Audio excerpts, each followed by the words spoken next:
हर हर महादेव। बाबा गोस्वामी जी महाराज जी कहते हैं कि जहाँ भक्त का अपमान होता है,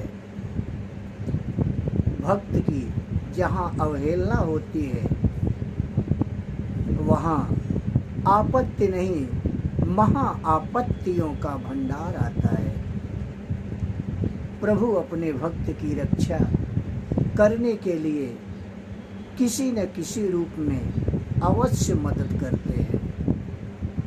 और जहाँ भी भक्त का अपमान होता है, वहाँ व्यक्ति विशेष नहीं बल्कि लगे सगे जितने लोग होते हैं, उन सबको उस अपमान का दंड मिलता है।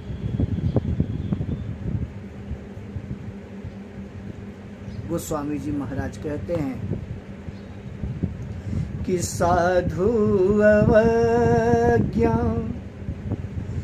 कर फल ऐसा, जरई नगर नाथ कर जैसा, जारा नगर निमिष एक माही, एक विभीषण कर गृह नाही, जारा नगर।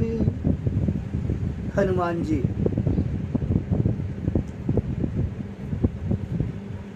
अहंकारी लंकापति रावण को समझाते समझाते थक जाते हैं, क्योंकि कहा गया है जिसके सिर पर मृत्यु आ गई हो,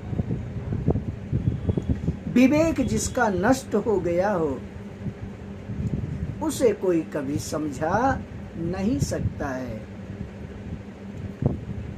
इसलिए उस मूढ़ ने वही रचना कर डाली, वही विधान विध डाला, वही सब प्रारूप तैयार कर दिया जो स्वयं अनिष्ट का कारण बना। रहान नगर बसन घृत तेला, बाढ़ी पूछ कीन कपि खेला। वही कौतुक कर डाला, वही विधान बना डाला, वही उपकरण पैदा कर दिया कि हनुमान जी की पूंछ में कपड़ा और घी का लेप लगा दिया। परिणाम वही हुआ कि दादा ने पूरी लंका को जला करके उलटी पलटी लंका को उलट पलट करके इस छोर से उस छोर से जा करके कि रंच मात्र भी कहीं लंका शेष न बचे, जला करके राख कर दिया। लेकिन प्रभु की महिमा, जहाँ भक्त है उस भक्त की रक्षा करने के लिए प्रभु तत्पर रहते हैं। जारा नगर निमिष एक माही, एक विभीषण कर गृह नाही। भोलेनाथ जी पार्वती से कहते हैं कि हे गिरिजा, पूरी लंका को हनुमान दादा ने जला करके उलट पलट करके भस्म कर दिया, लेकिन उसी लंका में विभीषण का घर मात्र शेष रह गया।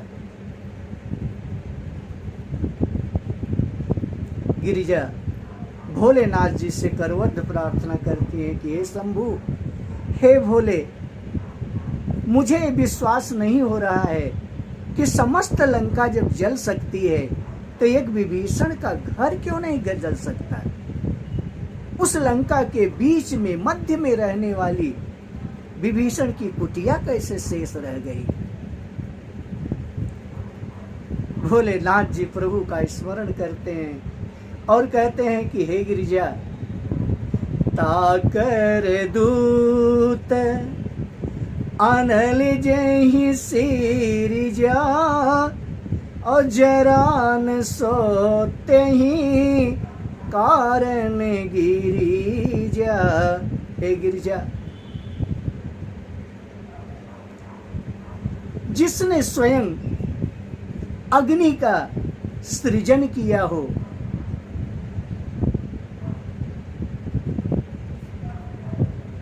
उसके दूत द्वारा उसके भक्त का कैसे नाश हो सकता है, कैसे अहित हो सकता है। जिस प्रभु ने अग्नि का सृजन किया हो, उसके दूत द्वारा उसके भक्त का अहित नहीं हो सकता है।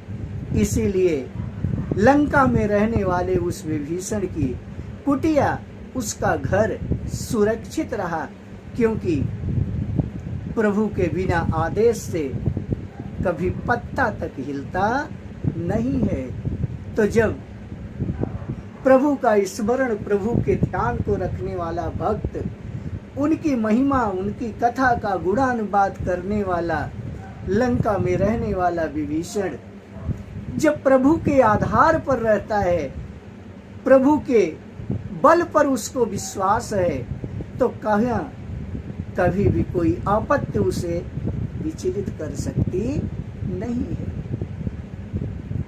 विभीषण तो लंका में उसी तरह से अपने नियम धर्म का पालन करता था, उसी तरह से अपनी आजीविका चलाता था, उस तरह से अपने पूरे कर्म को निष्ठावान होकर के प्रभु के चरणों में समर्पित करता था।